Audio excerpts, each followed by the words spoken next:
여러분, 안녕하세요.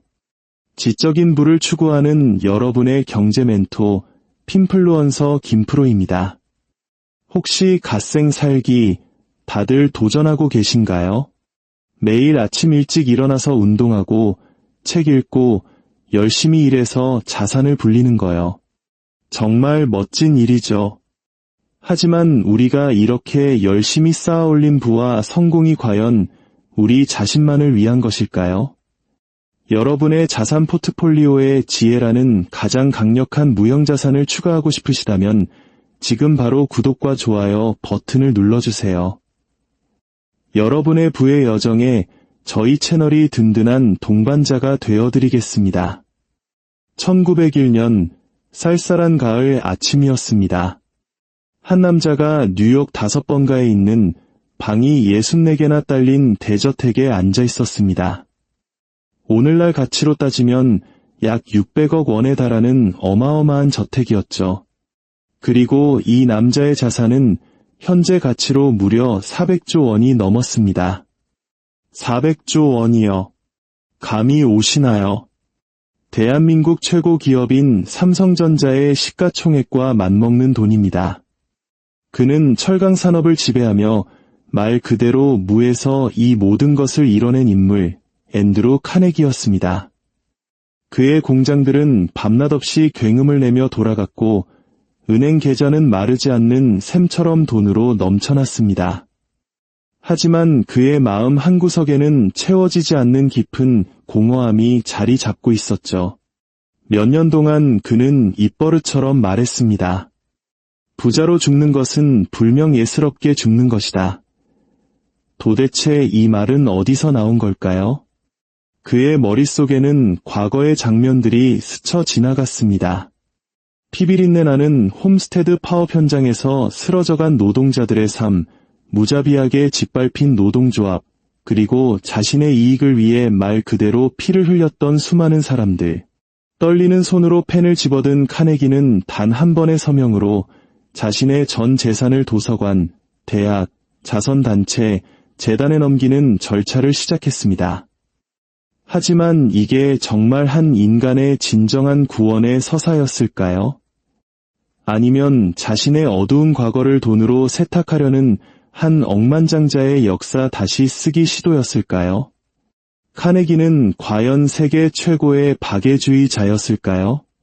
아니면 그의 관대함은 추악한 과거를 가리기 위한 연막에 불과했을까요? 자, 가장 본질적인 질문부터 시작해 봅시다. 어떻게 한 인간이 흙수저도 아닌 말 그대로 무일푼에서 400조 원이라는 천문학적인 부를 쌓을 수 있었을까요? 그의 어린 시절은 그의 인생과 세계관에 지대한 영향을 미쳤습니다. 부는 그에게 주어진 것이 아니었습니다. 오히려 가난이 그의 현실이었죠. 앤드루 카네기의 여정은 스코틀랜드의 작은 오두막집에서 시작되었습니다. 생존 자체가 매일의 전쟁이었던 곳이었죠. 1835년 11월 25일, 그는 던펀민이라는 아주 작은 마을에서 태어났습니다.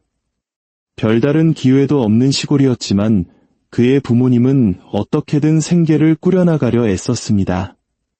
아버지는 직조공, 어머니는 바느질로 겨우 입에 풀칠을 했죠. 하지만 산업혁명의 거대한 파도가 닥쳐왔습니다. 증기기관으로 돌아가는 자동 직조기, 즉 파워룸이 등장하면서 수작업에 의존하던 그의 부모님은 하루아침에 일자리를 잃고 맙니다. 이 시련은 단순히 경제적인 타격이 아니었습니다.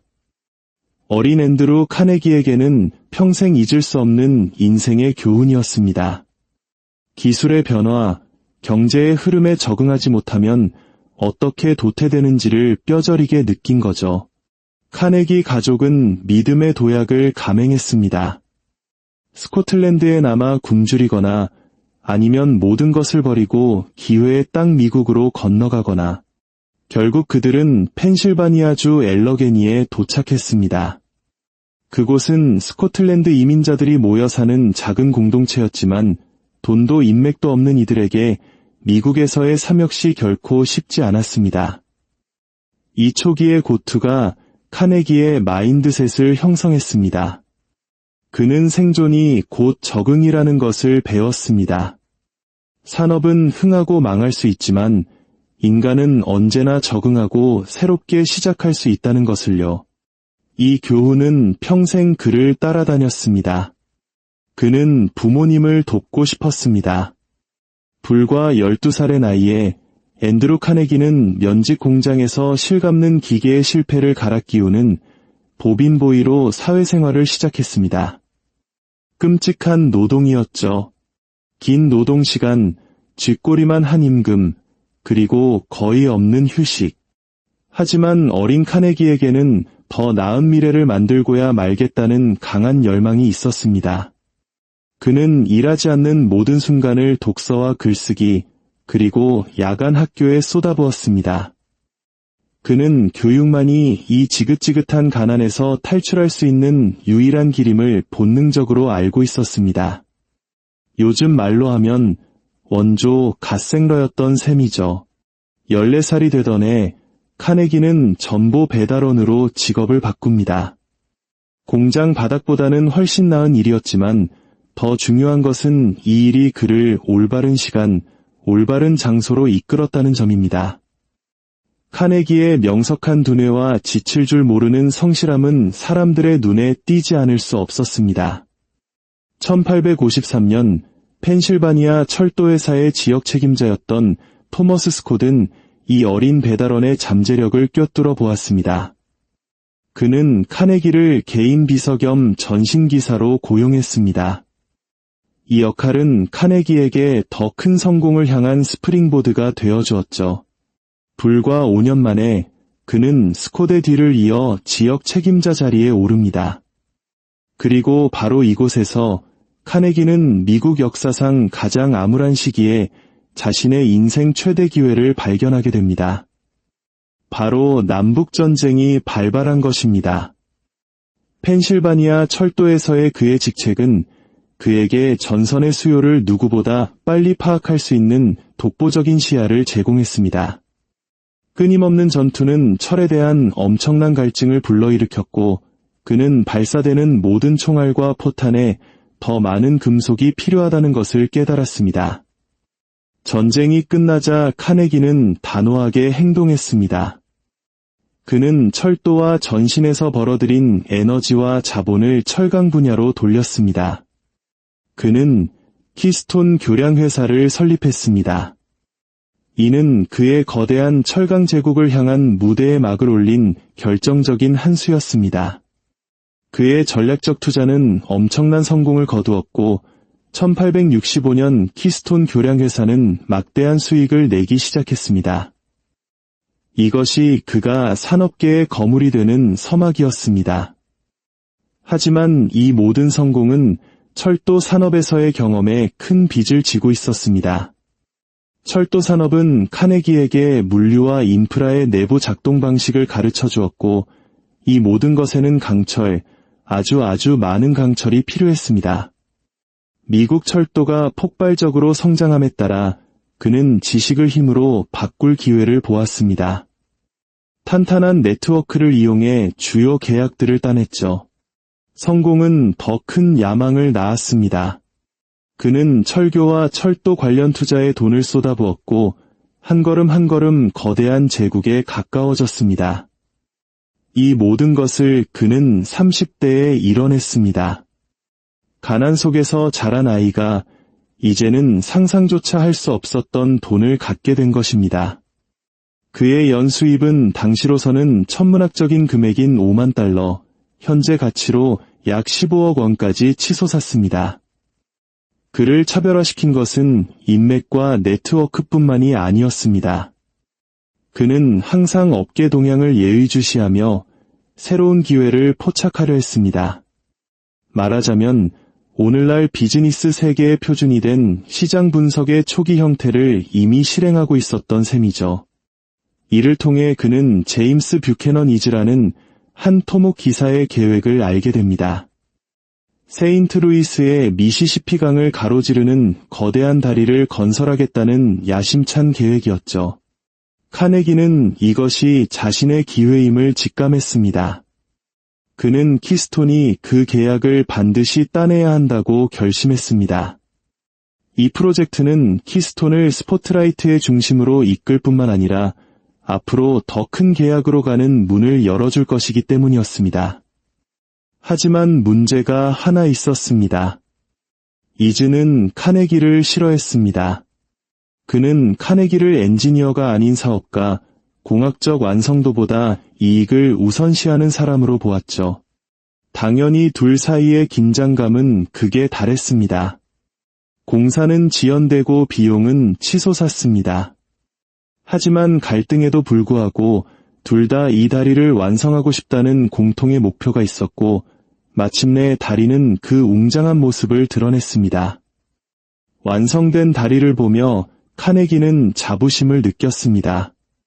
이것이 그가 강철의 위력을 처음으로 실감한 순간이었고 그는 더 많은 것을 원하게 되었습니다.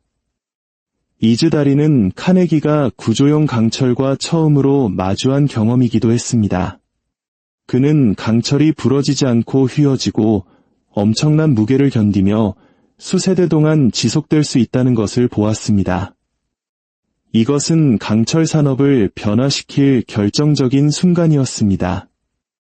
이 다리는 강철의 힘과 도시 전체를 재편할 잠재력을 보여주었습니다. 미래는 강철의 것이 분명했고 카네기는 그 미래를 차지할 준비가 되어 있었습니다. 그 영감에 힘입어 카네기는 강철을 대량 생산할 방법을 찾기 시작했습니다. 그의 은행 계좌가 넘쳐나는 가운데 카네기는 더 큰 꿈을 좇을 준비가 되었습니다. 1872년 앤드루 카네기는 자신의 모든 초점을 강철로 옮겼습니다. 불과 38세의 나이에 그는 피츠버그 근처에 제2 에드거 톰슨 제강소를 설립했습니다. 이것은 훗날 카네기 스틸 컴퍼니가 될 제국의 초석이었습니다. 하지만 카네기의 꿈이 원대했던 만큼 그는 모든 비전가에게는 신뢰할 수 있는 동맹이 필요하다는 것을 이해했습니다. 그래서 그는 모처럼 단단한 평판을 가진 날카로운 경영자 헨리 클레이 프릭과 파트너십을 맺었습니다. 강철의 대가이자 발명가였던 빌 존스 선장도 팀에 합류하여 생산 방식을 혁신했습니다. 그리고 카네기의 친동생 토머스 카네기 역시 그의 곁에서 모든 작업이 원활하게 진행되도록 도왔습니다. 곧이어 그는 헨리 베서머라는 영국인 발명가를 만납니다. 그는 카네기에게 베서머 제강법이라는 혁명적인 아이디어를 공유했습니다. 이 공정은 녹인 샘물에 공기를 불어넣어 불순물을 제거하는 방식이었습니다. 이 빠른 정제 과정은 비용을 극적으로 낮췄습니다. 또한 강철을 더 빠르고 당연히 더 저렴하게 생산할 수 있게 만들었죠. 더 이상 깨지기 쉬운 무쇠도 비효율도 없었습니다. 오직 단단한 강철만이 남았습니다. 미국을 재건하고 기념비를 세울 만큼 강한 강철 말입니다. 카네기는 시간을 낭비하지 않았습니다. 그는 거대한 제강소를 짓고 생산 규모를 확장했으며 경쟁자들을 압도했습니다. 혁신은 카네기 전략의 엔진이었고 베서머 제강법이 그것을 증명했습니다. 이 기술적 돌파는 카네기에게 경제적 변화가 닥쳤을 때의 힘든 어린 시절을 상기시켰습니다. 그는 모든 경제순환의 국면이 우위를 점할 기회를 품고 있다는 것을 깨달았습니다. 단, 자신이 그 흐름의 올바른 편에 서 있을 때만 말이죠. 이러한 명확한 통찰력으로 카네기의 사업 계획은 아주 간단명료했습니다. 호황기에는 현금을 비축했습니다. 사치를 위해서가 아니라 레버리지를 위해서였죠. 그리고 불황이 닥쳐 철강 가격이 폭락하고 기업들이 줄도산하며 자산이 헐갑의 시장에 나오면 바로 그때 카네기는 사자처럼 덮쳤습니다. 그는 제강소를 거의 바닥 가격에 사들였습니다. 그리고는 기술을 업그레이드하고 비용을 절감하며 생산을 효율화했습니다. 생산 과정에서 절약된 아주 작은 비용 하나하나가 시간이 지나면서 막대한 이익으로 전환되었습니다. 하지만 카네기는 여기서 멈추지 않았습니다. 카네기 스틸은 공급망의 모든 단계를 통제함으로써 한 걸음 더 나아갔습니다. 그는 철광산을 사들여 원자재를 확보했습니다. 용광로에 연료를 공급하기 위해 탄광을 매입했고 자신의 강철을 운송하기 위해 철도와 증기선을 인수했습니다. 채굴에서 제조, 배송에 이르기까지 모든 생산 단계를 그의 통제하에 두어야 했습니다. 그는 모든 것을 소유했습니다. 이것이 바로 비용을 대폭 절감하고 이익을 극대화하는 전략, 수직 계열화였습니다. 더 이상 공급업체의 가격 인상에 휘둘릴 필요도 배송 지연을 걱정할 필요도 없었습니다. 모든 것이 초저비용으로 효율적으로 움직였습니다. 공급망 통제는 전투의 절반에 불과했습니다. 카네기는 완전한 독점을 원했습니다. 경쟁 철강 회사가 어려움을 겪을 때마다 그는 그들이 무너지기를 기다리지 않았습니다. 그냥 사버렸습니다. 하나씩, 둘씩, 경쟁자들은 카네기 스틸이라는 거대한 제국에 흡수되어 사라졌습니다. 오늘날 우리가 수평적 통합이라고 부르는 수많은 기업가들이 배우고 모방하게 될 그의 전략이었습니다. 이 전술은 그의 회사를 누구도 막을 수 없는 거대한 힘으로 만들었습니다. 1890년대에 이르러 카네기 스틸은 산업을 완전히 장악했습니다. 누구도 그의 가격을 따라올 수 없었고 누구도 시장에서 그의 영향력에 도전할 수 없었습니다. 철강 제국은 그의 것이었습니다. 하지만 카네기 스틸의 성공에는 매우 어두운 장이 함께했습니다. 1892년 카네기 스틸의 홈스테드 제강소에서 문제가 터졌습니다. 모든 것은 임금 분쟁에서 시작되었죠. 회사는 임금을 삭감하고 임금 체계를 변경하며 톤당 생산 요율을 낮추려 했습니다. 이러한 변화는 당시 가장 강력한 노동조합 중 하나였던 철강 노동자연합의 격렬한 분노를 샀습니다. 협상이 결렬되자 노동자들은 행동에 나섰습니다. 하지만 조용한 시위가 아니었습니다. 긴장은 폭발 직전까지 치달았고 상황은 빠르게 악화되었습니다. 카네기의 오른팔, 헨리 클레이 프릭이 위기를 처리했습니다. 프릭은 타협을 모르는 인물이었습니다. 그는 파업을 분쇄하고 제강소의 통제권을 되찾기 위해 악명 높은 핑커톤 경비업체에서 파업 파괴 전문 요원들을 고용했습니다. 경비 요원들이 도착하자 현장은 폭력으로 물들었습니다. 총성이 울리고 피가 튀었으며 목숨을 잃는 사람들이 생겨났습니다. 상황은 걷잡을 수 없이 악화되었고 결국 노동자들이 제강소를 점거했습니다. 절박해진 프릭은 주 민병대를 호출하여 질서를 회복하려 했습니다. 군인들이 도착하자 회사는 생산을 재개했지만 이번에는 한때 제강소를 지켰던 800명의 노조원들이 없는 상태였습니다. 이 폭력적인 대립은 카네기 스틸의 명성에 지울 수 없는 상처를 남겼습니다. 홈스테드 파업의 어두운 그림자에도 불구하고 카네기 스틸은 그 후 몇 년간 살아남았습니다. 헨리 클레이 프릭의 리더십 아래 이익은 수직 상승했습니다. 1892년 연간 400만 달러였던 수익은 1900년에는 무려 4천만 달러, 현재 가치로 약 1조 8천억 원까지 급증했습니다. 하지만 이 시점에서 카네기의 초점은 이미 바뀌어 있었습니다. 프릭과의 관계는 악화되었고 그는 철강 사업의 일상적인 운영에서 점점 더 멀어졌습니다. 그는 대부분의 시간을 고향인 스코틀랜드에서 보냈습니다. 그리고 마침내 1901년 기회가 찾아왔습니다. 금융계의 거물체의, P.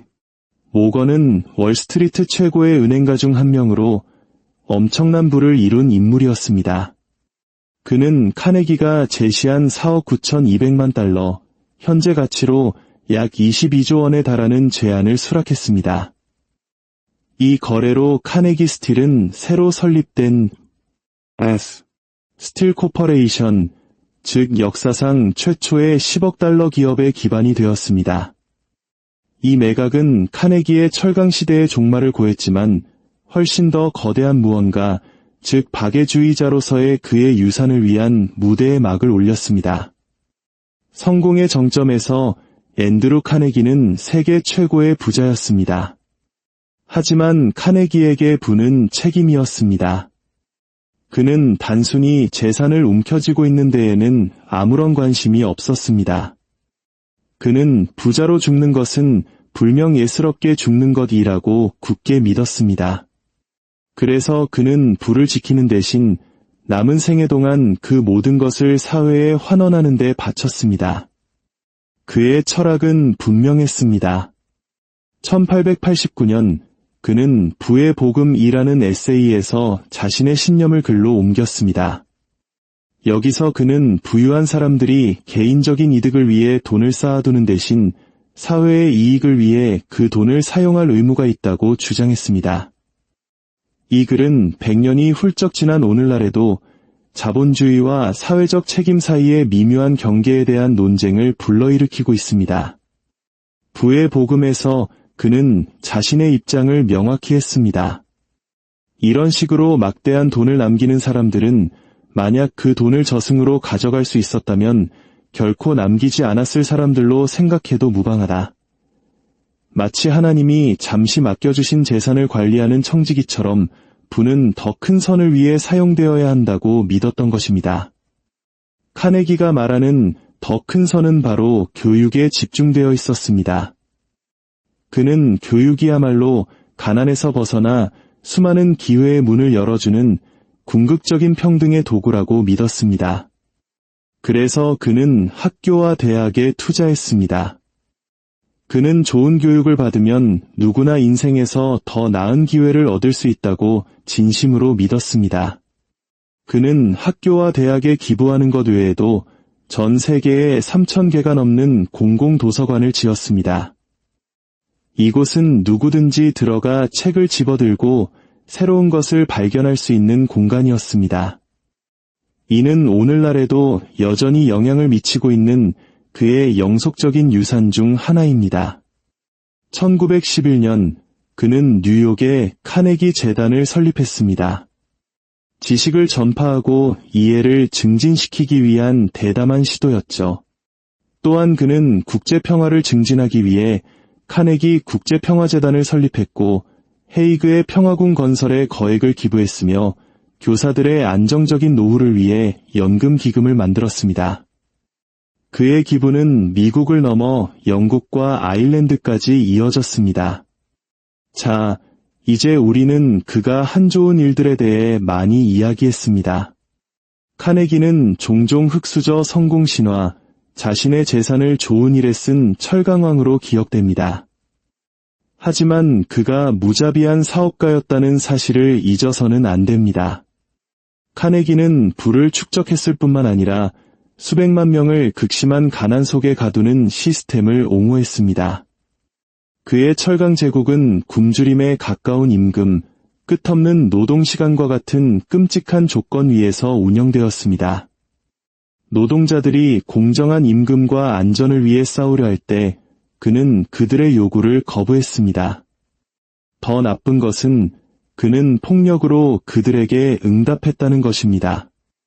앞서 언급한 홈스테드 파업이 그 명백한 증거입니다. 노동자들은 단지 더 나은 조건을 요구했을 뿐입니다. 당시 카네기는 이미 엄청난 부자였고 그의 회사는 막대한 이익을 내고 있었습니다. 그는 노동자들의 임금을 올려줄 충분한 여력이 있었습니다. 하지만 대신 그는 무장한 폭력적인 용역들을 고용해 그들의 저항을 짓밟았습니다. 그 결과 여러 사람이 목숨을 잃었습니다. 오직 이익의 흐름이 멈추지 않도록 하기 위해서 말이죠. 그런데도 카네기는 스스로를 민중의 사람이라고 불렀습니다. 그는 어린 시절 면직 공장에서 일했던 시간을 자랑하며 그것이 자신을 마음 많은 노동자로 만들었다고 주장했습니다. 비판가들은 이것을 위선이라고 부릅니다. 임금을 삭감하고 12시간 교대 근무를 강요하며 노동조합을 약화시키기 위해 온갖 수단을 다 쓰면서 어떻게 노동조합을 찬양할 수 있단 말입니까? 그의 옹호자들은 그가 세운 도서관, 대학, 그리고 그의 이름이 새겨진 화강암 기관들을 가리킵니다. 하지만 비판가들은 그가 기부한 부는 애초에 그 부를 창출한 바로 그 사람들, 즉 노동자들에게 더 높은 임금의 형태로 돌아갔어야 했다고 말합니다. 많은 사람들은 그가 노동자들이 가장 필요로 할 때는 부를 나누기를 거부하고 은퇴한 후에야 비로소 내놓았다는 점에서 그를 위선자라고 부릅니다. 앤드루 카네기의 삶은 극적인 대조의 이야기입니다. 흙수저에서 재벌로, 야망에서 이타주의로, 권력에서 박애주의로, 그는 가난의 나락에서 일어나 현대 미국을 형성한 제국을 건설했습니다. 하지만 그의 여정은 결코 완벽하지 않았습니다. 홈스테드 파업으로 상징되는 그의 무자비한 사업 방식은 그의 유산에 지울 수 없는 오점을 남겼습니다. 그의 말년이 전례 없는 사회 환원으로 점철되었음에도 불구하고 카네기의 이야기는 우리에게 어려운 질문을 던집니다.